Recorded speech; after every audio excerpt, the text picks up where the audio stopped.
Ang mabilis mag-isip ay madaling makakaisip kung paano alisin ang pulang tali sa loob ng maikling panahon. Ngunit ang isang hindi mahilig mag-isip ay maaaring gumugol ng buong araw nang hindi natutuklasan ang solusyon. Ang maliit na palaisipang ito ay isang klasikong pagsubok sa talino ng bata. Karamihan sa mga tao ay natural na sinusundan ang paikot na daan ng tali, ngunit natitigil sila sa maliit na singsing malapit sa labasan. Isang mas malikhaing diskarte ay maaaring isama ang pagtulak ng tali sa gitna ng singsing at paghila, ngunit ang mga butil sa dulo ay muling humaharang sa daan. Mukhang simple, ngunit ang disenyo ay nakakagulat na talino. Kaya, paano mo aalisin ang tali?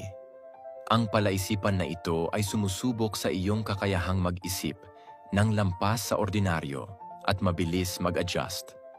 Kapag narating na ng tali ang puntong ito, baguhin ang direksyon